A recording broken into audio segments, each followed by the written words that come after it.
विमल कच्ची सड़क पर आगे बढ़ा जा रहा था। एकाएक उसे सामने से आती हुई एक एम्बेसडर कार दिखाई दी। उसने तत्काल सड़क छोड़ दी और एक पेड़ की ओट में हो गया। कार हिचकोले खाती हुई उसके समीप से गुजर गई। उसने देखा कार की ड्राइविंग सीट पर एक पादरी बैठा था। कार के दृष्टि से ओझल हो जाने के बाद विमल भी सड़क पर उतर आया। वह आगे बढ़ा। शीघ्र ही वह उस घनी झाड़ियों के झुंड के पास पहुंच गया जिसका जिक्र वीरप्पा ने किया था। झाड़ियों के समीप एक स्टेशन वैगन खड़ी थी। विमल ने रिवॉल्वर निकालकर हाथ में ले ली। झाड़ियों की बगल से पीछे की ओर एक पगडंडी जाती दिखाई दे रही थी। उस पगडंडी पर ताजे कदमों के निशान दिखाई दे रहे थे। विमल सावधानी से उस पगडंडी पर बढ़ा। थोड़ी आगे फिर एक झाड़ियों का झुंड था जिसके पीछे एक गुफा के मुंह का आभास मिल रहा था। दबे पांव विमल झाड़ियों की साइड में पहुंचा और वहां नीचे बैठ गया। उसने धीरे से पेड़ की एक टहनी को थोड़ा सा सरकाया। सामने गुफा का मुंह था और उसमें से गुफा का काफी सारा भीतरी भाग दिखाई दे रहा था। भीतर उसे किसी की मौजूदगी का आभास नहीं मिला। जयशंकर, उसने धीरे से आवाज दी। कोई उत्तर न मिला। विमल रिवॉल्वर अपने आगे किए गुफा के मुंह के पास सरक गया। गुफा खुली थी। विमल गुफा के भीतर घुस गया। भीतर एक पूरी गृहस्थी का सामान जुटा हुआ था। जयशंकर के अतिरिक्त वहां सब कुछ था। विमल सोच में पड़ गया। क्या वह आसपास ही कहीं था?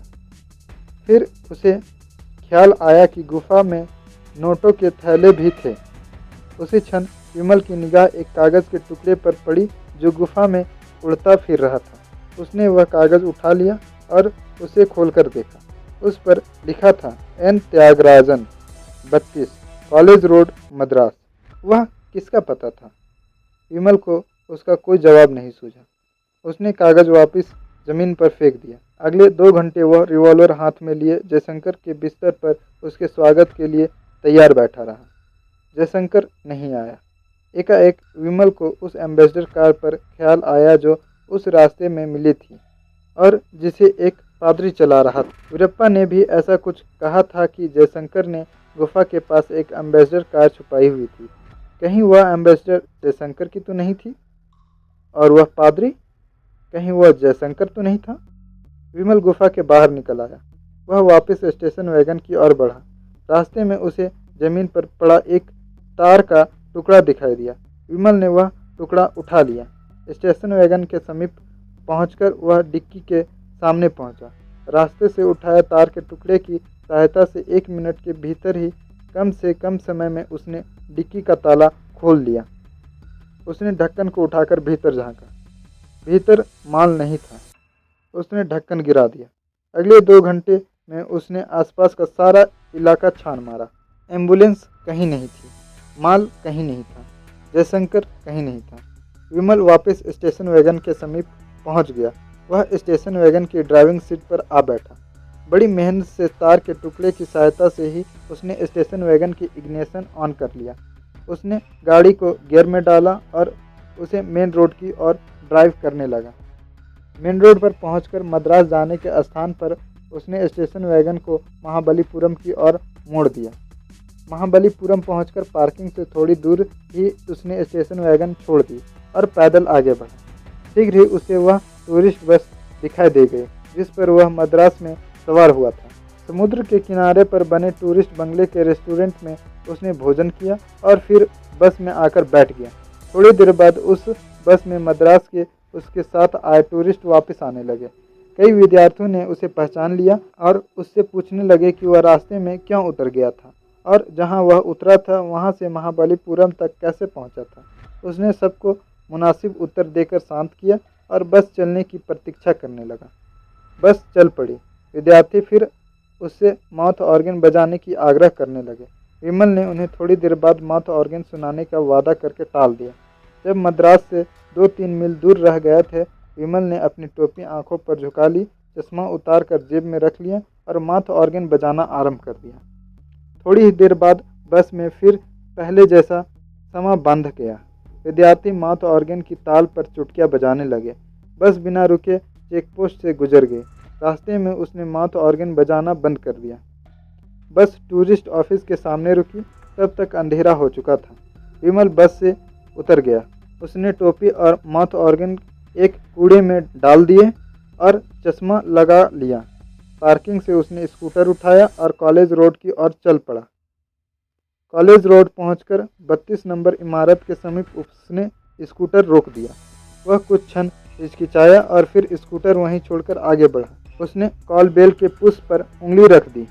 द्वार त्यागराजन ने खोला। विमल ने कुछ कहने के लिए मुंह खोला, लेकिन तभी उसकी निगाह भीतर मेज पर पड़े पादरियों द्वारा इस्तेमाल किए जाने वाले तसले जैसे हैट पड़ी मिली। 1 सेकेंड से भी कम समय में विमल ने अपना अगला एक्शन निर्धारित कर लिया। यश, त्यागराजन बोला। विमल ने जेब से रिवॉल्वर निकालकर उसकी छाती पर रख दी। त्यागराजन के नेत्र कटोरियों से बाहर निकल पड़े। विमल ने रिवॉल्वर की नाल से उसकी छाती को धक्का देकर उसे पीछे हटने का संकेत किया। त्यागराजन लड़खड़ाता हुआ पीछे हट गया। विमल भीतर घुस आया। उसने दरवाजा भीतर से बंद कर दिया। पादरी कहाँ है? विमल ने धीमे स्वर में पूछा। पादरी कौन? धीरे बोलो, विमल फुसफुसाया। और जो बोलो सोच समझकर ठीक बोलो, उटपटांग मत बोलो, समझे? त्यागराजन ने सहमति सूचक ढंग से सिर हिलाया। पादरी कहाँ है? विमल ने अपना प्रश्न दोहराया। पिछले कमरे में। त्यागराजन फुसफुसाकर बोला। वह जयशंकर है? युवक ने सहमति सूचक ढंग से सिर हिलाया। रुपया भी इसी इमारत में है? त्यागराजन ने उत्तर नहीं दिया। विमल ने रिवॉल्वर की नाल से उसकी पसलियों को टहोका और अपने स्वर से अधिक क्रूर बनाने का प्रयत्न करते हुए बोला। जल्दी बोलो और ठीक ठीक जवाब देना, वरना शूट कर दूंगा। हाँ। त्यागराजन की घिघियाई बंद गई। घर में और कौन कौन है? मेरी बीवी। कहाँ है? किचन में। और कौन है? और कोई नहीं है। जयशंकर के कमरे में चलो। त्यागराजन कांपता हुआ आगे बढ़ा। वह एक बंद कमरे के दरवाजे के सामने आ खड़ा हुआ। उसने संकेत से बताया कि पादरी उस कमरे में था। दरवाज़ा खोलकर भीतर घुसो। विमल उसके कान में फुसफुसाया। त्यागराजन ने ऐसा ही किया। विमल भी छलांग मारकर कमरे में प्रविष्ट हो गया। भीतर एक पलंग पर अब लेटा सा जयशंकर अखबार पढ़ रहा था। वह उस समय भी पादरी का सफ़ेद कॉलर वाला काला चोगा पहने हुए था, लेकिन दाढ़ी, मूछ और सिर का विग उतारकर उसने बगल की मेज पर रखा हुआ था। विमल पर निगाह पड़ते ही उसकी आंखें फट पड़ी। उसके हाथ से अखबार छूट गया और उसका दायां हाथ बिजली की तेजी से उसकी चोगे के भीतर की ओर बढ़ा। खबरदार, विमल चेतावनी भरे स्वर में बोला। जयशंकर का बढ़ता हुआ हाथ रुक गया। चाचा जी, विमल विषैले स्वर से बोला। मेरी इजाज़त के बिना सांस लेने के अलावा अगर तुम्हारे शरीर ने कोई हरकत की तो भी अभी तुम्हारी छाती में कई खिड़कियां खुल जाएगी। तो तुम यहाँ कैसे पहुँचे? जयशंकर ने धीरे से पूछा। बस पहुँच गया किसी तरह। दास्तान कहते कहते तो रात हो जाएगी। त्यागराजन। वह त्यागराजन की ओर मुड़ा। यहाँ आओ को तमिल में क्या कहते हैं? इंगेवा, त्यागराजन बोला। इंगेवा, विमल ने दोहराया। Very good. अब तुम अपनी बीवी को आवाज़ देकर यहाँ बुलाओ। अगर इसके अलावा कोई दूसरा वाक्य तुम्हारे मुंह से निकला तो भेजा उड़ा दूंगा। समझ गए? समझ गया। आवाज़ दो। लक्ष्मी, त्यागराजन उच्च स्वर में बोला। एन्ना इंगेवा वर्णे। त्यागराजन चुप हो गया। विमल अपनी रिवॉल्वर से उन दोनों को कवर किए रहा। उसका अधिक ध्यान जयशंकर की ओर था। त्यागराजन में कोई शरारत करने की हिम्मत दिखाई नहीं दे रही थी। लक्ष्मी आई। विमल पर निगाह पड़ते ही वह चीखने ही वाली थी कि विमल ने उसका मुंह दबोच लिया और उसे त्यागराजन की ओर धकेल दिया। अपनी बीवी को संभालो, विमल गुर्राया। त्यागराजन ने लक्ष्मी को चुप रहने का संकेत किया। लक्ष्मी फटी फटी आंखों से कभी विमल को और कभी उसके हाथ में थमी रिवॉल्वर को देखती रही। तुम पलंग से नीचे उतरो, विमल जयशंकर से बोला। मिस्टर, जयशंकर बोला। मेरी बात तो सुनो। बात भी सुनूंगा, विमल कर्कश स्वर में बोला, लेकिन बाद में। पहले मैं जो कहता हूँ करो। जयशंकर पलंग से नीचे उतर आया। हाथ ऊपर। जयशंकर ने हाथ ऊपर उठा दिए। तुम, विमल त्यागराजन की ओर घूमा। इसकी जेबों से सारा सामान निकालकर पलंग पर डालो और मेरी रिवॉल्वर और जयशंकर के बीच में ना आना। यह बहुत बदमाश आदमी है। इसे कोई शरारत का मौका मिले तो यह चुकेगा नहीं। त्यागराजन ने जयशंकर की जेब में से सारा सामान निकालकर पलंग में डाल दिया। जयशंकर, अब तुम पलंग से हट जाओ और अपने कपड़े उतारो दो, विमल बोला। क्यों? जल्दी, विमल चिल्लाया। जयशंकर ने अपने कपड़े उतार दिए। अब वह अंडरवेयर में कमरे में खड़ा था। तुम, विमल त्यागराजन से बोला, एक बड़ी सी रस्सी लेकर आओ। अगर तुम 2 मिनट में वापस नहीं लौटे तो मैं तुम्हारी पत्नी को शूट कर दूंगा। त्यागराजन गया और 1.5 मिनट से भी पहले रस्सी के कई टुकड़े लेकर लौट आया। इसके हाथ पांव बांधो और मुंह में कपड़ा ठूस दो। मिस्टर विमल, जयशंकर गिड़गिड़ाता हुआ बोला, भगवान के लिए मेरे साथ ऐसी ज्यादती मत करो। मैं तुम्हारा साथी हूँ, तुम मेरे साथी नहीं हो। विमल घृणापूर्ण स्वर में बोला, तुम किसी के साथी नहीं हो। तुम किसी के साथी हो ही नहीं सकते। तुम सिर्फ पैसे के साथी हो। तुम इतने नीच, गिरे हुए और इतने लालची इंसान हो कि तुम उन्हीं लोगों को धोखा देने से बाज नहीं आए जिन्होंने अपनी जान हथेली पर रखकर तुम्हारी स्कीम को कामयाब बनाया। अगर तुमने सारा माल खुद हड़पने का लालच ना किया होता तो आज शायद तुम्हारी यह हालत ना होती। न मालूम हो तो सुन लो कि अब्राहम और वीरप्पा भी अपनी जान से हाथ धो चुके हैं। सदाशिवराव तुम्हारे सामने ही स्टेडियम में गार्ड की गोलियों का शिकार हो चुका था। तुम्हारा पुराना यार कुप्पू स्वामी भी मर चुका है। कुप्पू स्वामी? वह हैरानी से बोला। हाँ, उसका भतीजा और भतीजे का एक दोस्त दौलत की फिराक में थे। वो चाहते थे जब स्टेडियम से माल लूटकर तुम सूर्यनारायण रोड वाले बंगले में पहुंचो तो किसी तरह माल वे झपट ले। वे डकैती के बारे में जानते थे। कुप्पू स्वामी से जबरदस्ती जानकारी हासिल की उन्होंने। उसी जोर जबरदस्ती में बेचारा मारा गया। तुम्हारा साथ देने से इनकार उसने डरकर नहीं किया था, बल्कि इसलिए किया था क्योंकि उसने अपने भतीजे के नियत की खबर लग गई थी। अगर मैं माल लेकर सूर्यनारायण रोड वाले बंगले में पहुंचा होता तो माल वे छोकरे लूट लेते। हाँ, फिर तो अच्छा हुआ मैं वहां नहीं पहुंचा। फिर तो बकवास मत करो, इन बातों से तुम्हारी जान बख्शी नहीं हो सकती।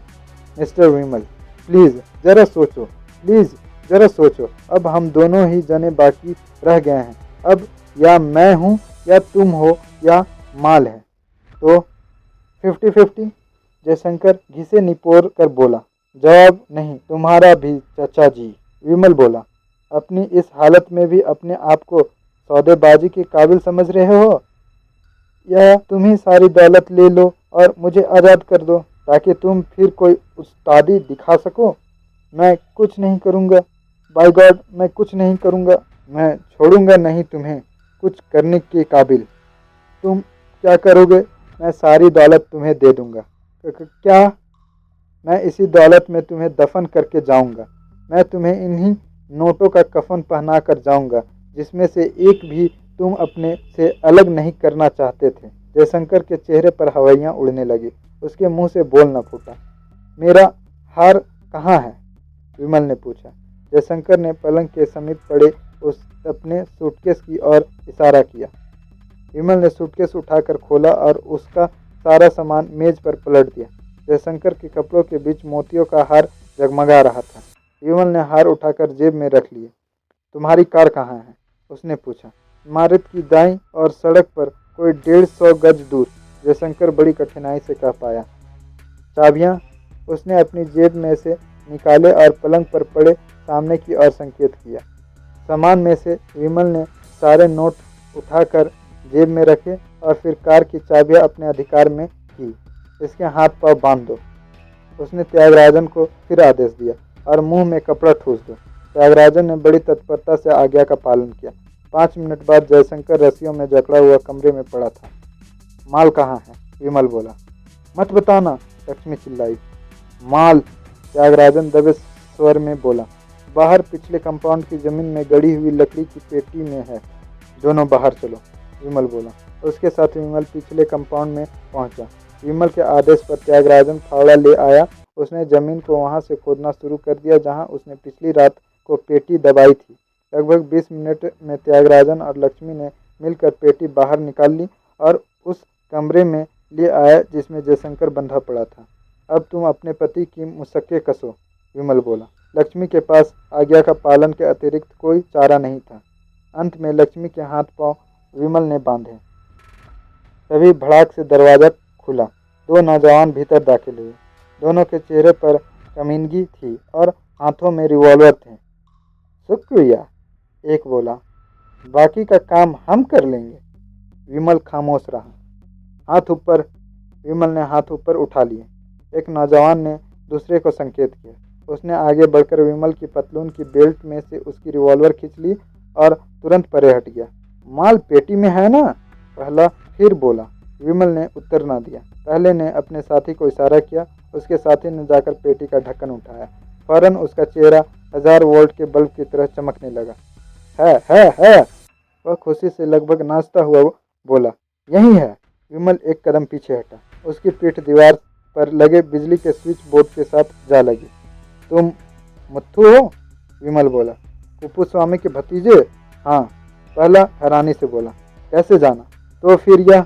विमल तब भी पेटी का ढक्कन उठाए खड़े नौजवान की तरफ देखता हुआ बोला, गणेशन होगा। वाह, गणेशन बोला, तुम तो बड़े उस्ताद हो, हमारे नाम भी जानते हो। यहाँ कैसे पहुँचे?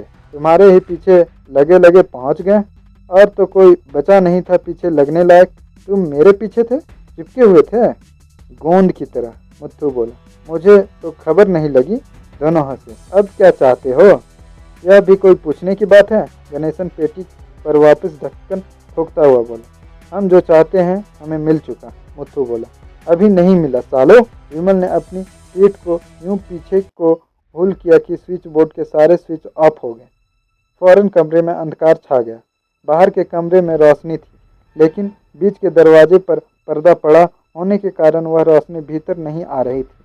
अलबत्ता इतना पता जरूर लग रहा था कि दीवार में चौखट कहाँ थी। मुत्थू, अंधकार में गणेशन का स्वर गूंजा। हाँ, मुत्थू सस्पेंस भरे स्वर में बोला, दरवाजे पर से परे रहना। वह बाहर निकलने की कोशिश करेगा तो मैं शूट कर दूंगा। ठीक है। आवाज़ों से विमल ने इतना अंदाज़ा लगाया कि मुत्थू उसके ज़्यादा करीब था। वह उकड़ू हो गया और इंच इंच मुत्थू की तरफ सरकने लगा। मुत्थू, हाँ, रिवॉल्वर का रुख दरवाजे की ओर रखना। रखा है, लेकिन वो कहाँ है? कमरे में ही कहीं है। ऐसा हम कब तक इंतज़ार करते रहेंगे? थोड़ी देर में आंखें अंधेरे की आदी हो जाएंगी, तब हम उसे शूट कर देंगे। तब उसकी आंखें भी तो अंधेरे की आदी हो जाएंगी। हो जाएगी तो हो जाए, हथियार बिना वह कुछ नहीं कर सकता। उसकी रिवॉल्वर तो मैंने पहले ही छीन ली है। विमल महसूस कर रहा था कि जिस स्थिति की वे दोनों प्रतीक्षा कर रहे थे, उसके आ जाने पर उसका काम तमाम हो जाना लाजमी था। उसने उससे पहले ही कुछ करना था। वह आंख फाड़ फाड़ कर अंधकार में देखने लगा। उसे अपने सामने हल्की सी हरकत महसूस हुई। शायद मुत्थू ने पहलू बदला था। एकाएक विमल सीधा हुआ और सामने हाथ फैलाया आगे को लपका। एक मानव शरीर उसे अपनी गिरफ्त में आता महसूस हुआ। उसने उसे फिर कन्नी की तरह दरवाजे की तरफ घुमाया और उसके सामने धक्का दिया। वह भाग रहा है, साथ ही वह चिल्लाया। मुत्थू का लड़खड़ाता शरीर चौखट के अर्ध प्रकाशित चौकोन के सामने प्रकट हुआ। एक फायर हुआ। मुत्थू के मुंह से एक हाय निकली और वह फर्श पर ढेर हो गया। गणेशन, वह अर्धनाद करता हुआ बोला, तूने मुझे गोली मार दी। गणेशन के मुंह से एक घरघराहट सी निकली और वह दरवाजे की तरफ झपटा। उसने एक झटके से दरवाजे का पर्दा नोच फेंका। बाहर के कमरे की रोशनी भीतर आने लगी। उसने रोशनी में से थोड़ा परे खड़ा विमल दिखाई दिया। खबरदार, वह कह भरे स्वर में बोला। अगले लपकने को तत्पर विमल ठिठक गया। गणेशन ने स्विच बोर्ड टटोल कर बिजली का स्विच ऑन किया। कमरे में ट्यूबलाइट फैल गई। विमल की और रिवॉल्वर ताने गणेशन ने मुत्थू का मुआयना किया। उसकी पीठ में गोली लगी थी। गणेशन, मुत्थू करा रहा था, तुमने मुझे गोली मार दी। गणेशन पश्चातापूर्ण स्वर में बोला, समझा था वो भाग रहा था।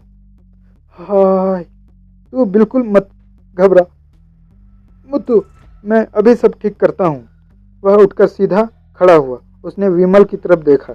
उस घड़ी उसकी आंखों में चिंगारियां फूट रही थी। विमल ने खामोशी से अपने होठों पर जुबान फेरी। थिवड़िया पाया, वह तमिल में गालियां बकता हुआ, अपन पेरे तेरी पदन वने, सब तेरी वजह से हुआ। मैं तुझे बहुत बुरी मौत मारूंगा।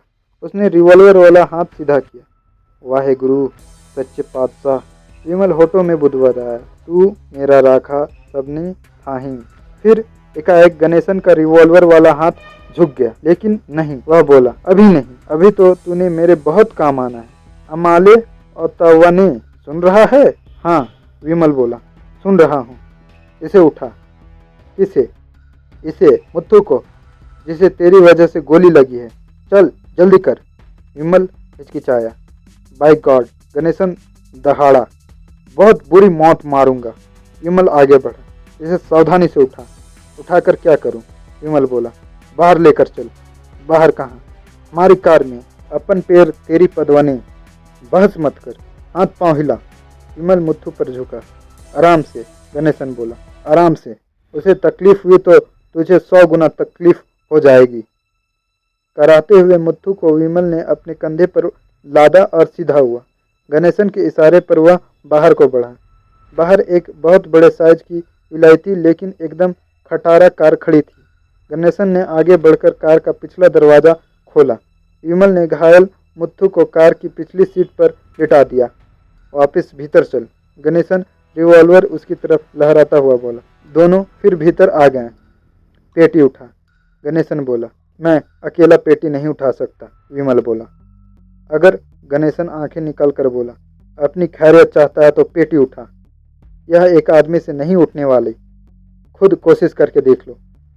पेटी उठा, कैसे भी उठा, नहीं तो मैं तुम्हारा घुटना फोड़ दूंगा, फिर दूसरा घुटना, फिर आंतें बाहर, फिर दाता। विमल ने आह भरी।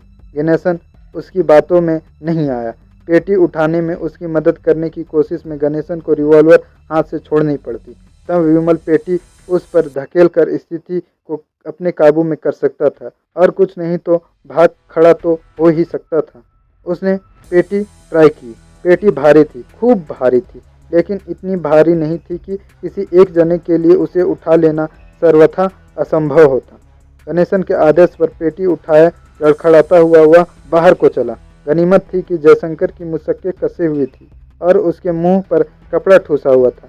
वह बोल सकता होता तो गणेशन को उसने आज़ाद करना सूझा होता, तो निश्चित ही उसने गणेशन को बातों में लगाकर बेवकूफ़ बनाने की कोशिश जरूर की होती। विमल का काम खत्म करवाकर खुद गणेशन को हिमायती बनाने की पेशकश तो उसने जरूर की होती।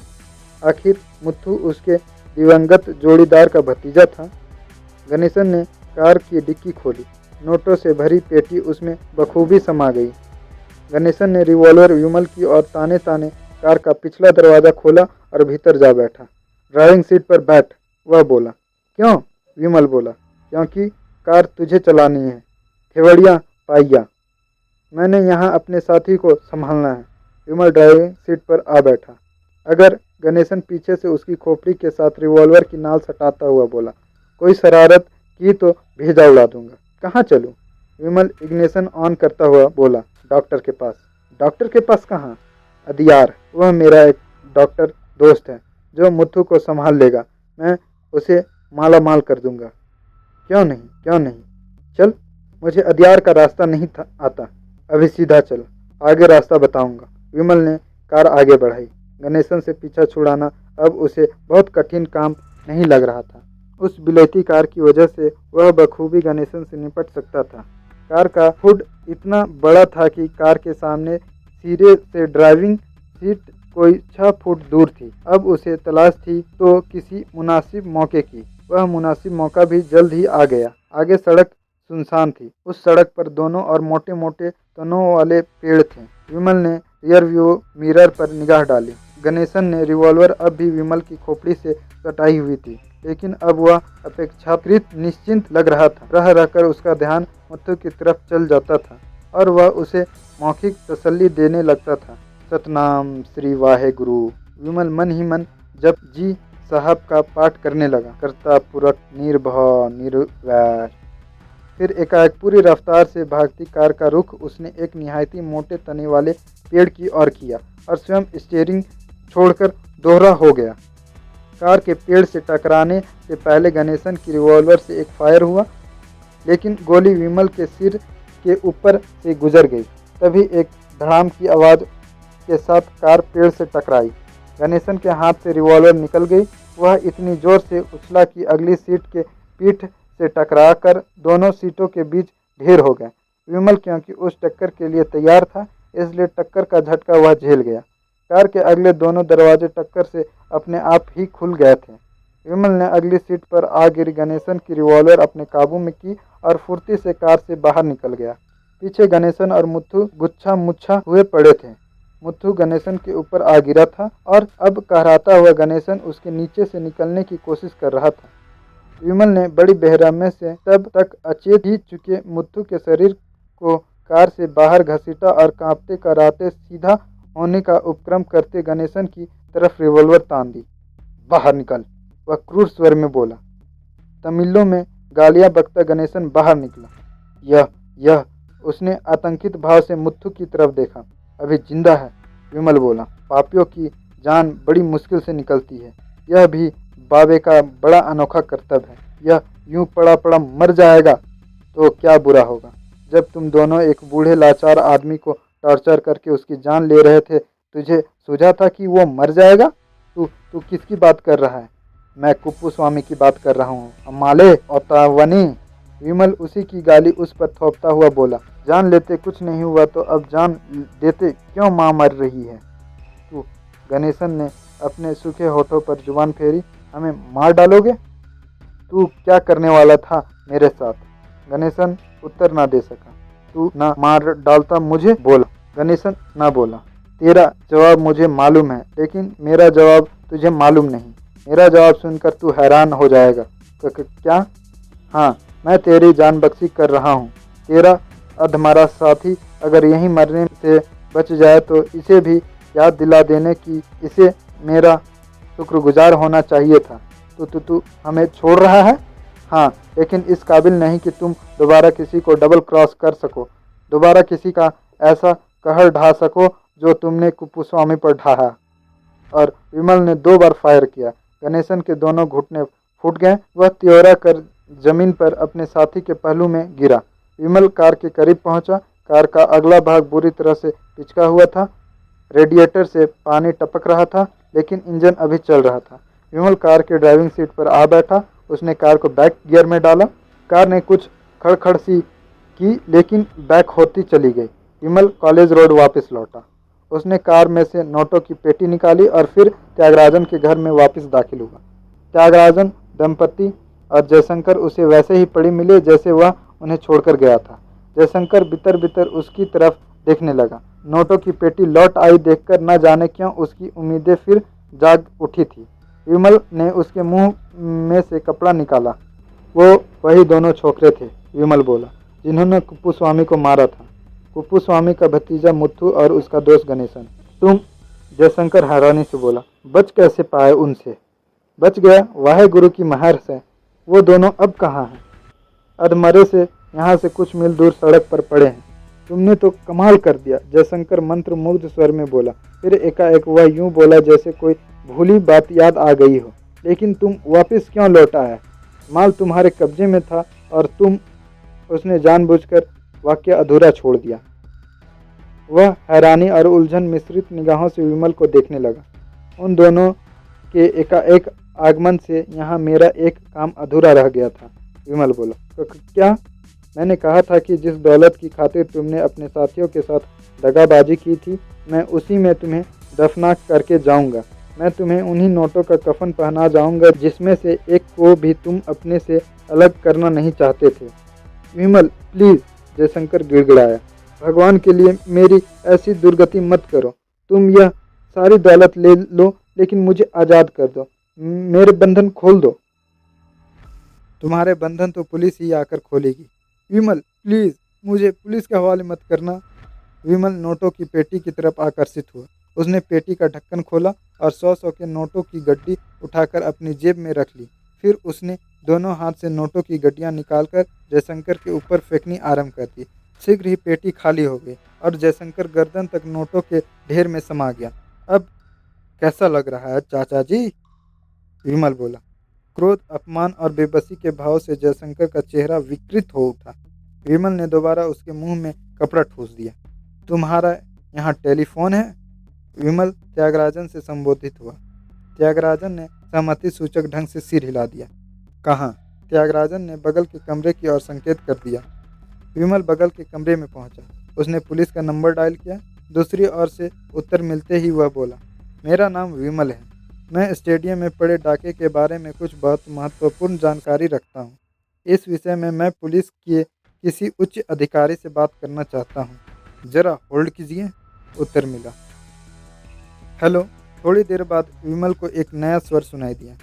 आप कौन बोल रहे हैं? विमल ने पूछा। पुलिस सुपरिंटेंडेंट राजा गोपाल। सुपरिंटेंडेंट साहब, विमल भावहीन स्वर में बोला, मेरा नाम विमल है। मैं स्टेडियम में डाका डालने वाले गैंग का एक सदस्य हूँ। चौंकिए नहीं और यह पता लगवाने की कोशिश भी मत कीजिए कि मैं कहाँ से बोल रहा हूँ, क्योंकि यह बात मैं आपको खुद ही बताने जा रहा हूँ।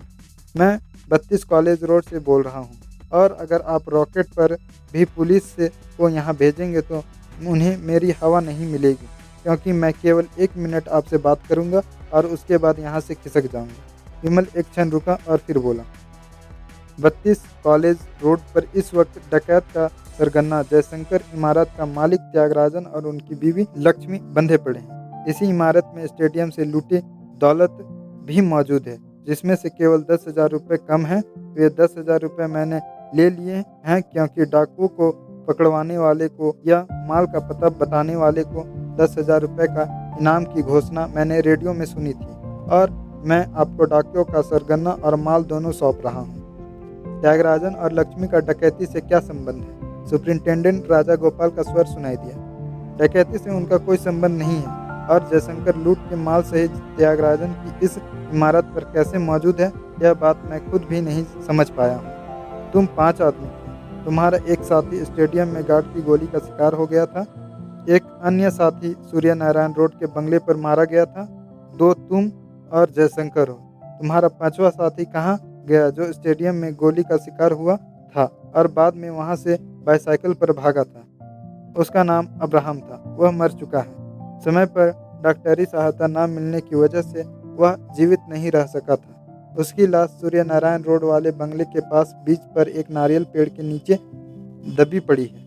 विमल, तुम अपने आप को पुलिस के हवाले कर दो। हम तुम्हें जयशंकर के खिलाफ सरकारी गवाह बना लेंगे और तुम माफ़ी पा जाओगे। मुझे मूर्ख मत बना सुपरिंटेंडेंट साहब। जयशंकर के खिलाफ केस तैयार करने में पुलिस की सहायता करने और दौलत और जयशंकर का पता बताने की वजह से शायद मैं इस जुर्म से तो बरी हो जाऊंगा, लेकिन क्या मैं लेडी शांता गोकुल दास के कत्ल के जुर्म में भी बरी हो सकता हूँ? क्या मैं उस जुर्म से भी बरी हो सकता हूँ जो मैंने इलाहाबाद की जेल तोड़कर किया था, और जब मेरा नाम सरदार सुरेंद्र सिंह सोहल था? उस बाबत भी विचार किया जा सकता है। सॉरी सुपरिंटेंडेंट साहब, लेकिन मुझे बातों में उलझाने की कोशिश मत कीजिए। 1 मिनट से ज़्यादा समय हो गया है। नमस्कार सुपरिंटेंडेंट साहब। विमल ने रिसीवर क्रेडल पर रखा। वह वापस पिछले कमरे में पहुंचा। अलविदा दोस्तों, वह बोला। और जयशंकर, तुम्हें याद होगा जब रूबी रेस्टोरेंट में मैं तुम से पहली मुलाकात हुई थी तो मैंने तुम्हें बताया था कि मैं पेशेवर मुजरिम नहीं था, लेकिन तुम्हें मेरी बात पर विश्वास नहीं हुआ था। उम्मीद है कि मेरा मौजूदा एक्शन से तुम्हें मेरी बात पर विश्वास हो गया होगा। उम्मीद है कि जेल में गुजरे तुम्हारे दिन मुझे डकैती में अपनी साथी चुनने की भारी गलती पर पछताते हुए गुजरेंगे। जयशंकर की पुतलियां बेचैनी से दाएं बाएं फिरने लगी और उसके मुंह में से गों गों की आवाज़ निकलने लगी। बिना उस पर दोबारा दृष्टिपात किए विमल ने अपने कपड़े उतारे। उसने उसके स्थान पर जयशंकर की उतारी पादरी की पोशाक पहनी, सिर पर सफ़ेद बालों का विग लगाया, लंबी दाढ़ी और मूछें लगाई और फिर उस कमरे से बाहर निकल गया। ड्राइंग रूम में मेज पर पड़ा पादरी वाला तसले जैसा हैट उठाकर उसने अपने सिर पर रखा और अपने गले में लटके क्रॉस को छूता हुआ इमारत से बाहर निकल आया। वह जयशंकर के एम्बेसडर के समीप पहुंचा। उसने कार को ड्राइविंग सीट की और दरवाज़ा चाबी लगाकर खोला और भीतर जा बैठा। रियर व्यू मिरर में उसने अपनी सूरत देखी। दाढ़ी मूछ की वजह से उसकी सूरत कुछ सरदार सुरेंद्र सिंह सोहल से मिलने लगी थी, लेकिन फिर भी उसे विश्वास था कि पादरी के उस मौजूदा भेष में वह पहचाना नहीं जाने वाला था। फिर एकाएक उसकी आंखों के सामने अपनी खूबसूरत बीवी सुरजीत कौर की सूरत घूम गई। एकाएक वह बेहद उदास हो गया।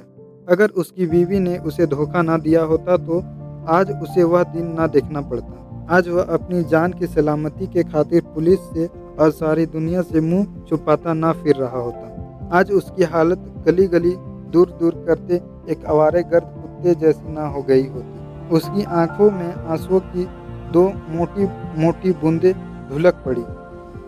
धन करतार, वह एक आह भरकर बोला और उसने कार को आगे बढ़ा दिया। यह उपन्यास यहीं समाप्त होता है।